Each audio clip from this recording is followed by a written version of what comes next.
Hi friends, அழகே அழகு serial அடுத்தது நடக்க போதுன்றத இந்த ஒரு வீடியோவில் ஒரு குட்டி பிரமோவாக பார்க்கலாம் வாங்க. எங்க மதி என்னம்மா பேசின தெரியுமா அப்படின்றாங்க.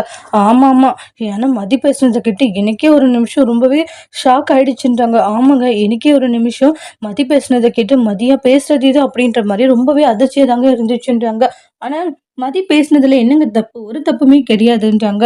இவங்க எல்லாம் வந்து மதி பேசுனது தப்பு தப்புன்னு சொல்லிட்டு ஏதாச்சும் ஒன்று காரணத்தை சொல்லிட்டு இருக்காங்கன்றாங்க.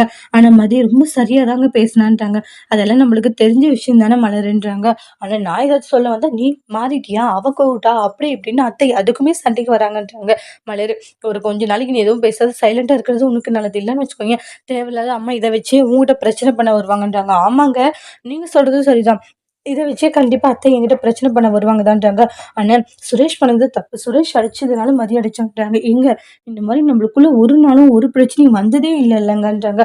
ஏன் மலரு, நம்மளுக்குள்ள பிரச்சனை வரணும்னு நினைக்கிறியா அப்படின்ட்டாங்க. ச்சே ச்சே, நான் போய் அப்படி நினைப்புனாங்க. அப்படியெல்லாம் நான் ஒன்றும் நினைக்கலங்க. நம்மளுக்குள்ள பிரச்சனை வராது இருக்கிற வரைக்கும் நம்மளுக்கு நல்லதுன்றாங்க. வந்துச்சு அவ்வளவுதான், அப்புறமா பெரிய இஷ்யூ ஆக்கிடுவோன்றாங்க. நம்மளுக்குள்ள பிரச்சனை வராத வரைக்கும் சந்தோஷம் அப்படின்னு சொல்லி பேசிட்டு இருக்காங்க. அப்புறம் மதியோடைய அம்மா அப்பா போறாங்க. என்னம்மா ஆச்சு அப்படின்றாங்க. மதி ஏன்டா கல்யாணம் பண்ணி கொடுத்தமோ தெரியல, கல்யாணம் பண்ணி கொடுத்துட்டு தினம் தினம் அவ படுற கஷ்டத்தை பார்க்க முடியல என்னாலட்டு அவங்களுடைய அம்மா அவங்க பொண்ணுகிட்ட சொல்லி ஃபீல் பண்ணி அழுதுட்டு இருக்காங்க. அம்மா அக்கா கூட்டிட்டு வரனால எவ்வளவு கூப்பிட்டாலே வரல அவன்றாங்க. நம்ம அவளுடைய வாழ்க்கையை அழிச்சிட்டோன்றாங்க. அவளுக்கு நல்ல ஒரு இடத்துல கல்யாணம் பண்ணி கொடுத்துருக்கலாம் போல. ஆனா அவசரப்பட்டுட்டு ஏதோ ஒரு இடத்துல வந்து கல்யாணத்தை பண்ணி கொடுத்துட்டு தினம் தினம் அவ கஷ்டப்படுறதையும் நம்மளால பார்க்க முடியலன்ட்டு எமோஷனலா ஃபீல் பண்ணிட்டு இருக்காங்க. அதோட இந்த ப்ரமோவை முடிச்சிருக்காங்க. இனி வரக்கூடிய எபிசோட்ல என்ன மாதிரி ஒரு ட்விஸ்ட் வரப்போகுதுன்றத வெயிட் பண்ணி பார்க்கலாம். இந்த வீடியோ பிடிச்சிருந்தா லைக் பண்ணுங்க, கமெண்ட் பண்ணுங்க, ஷேர் பண்ணுங்க.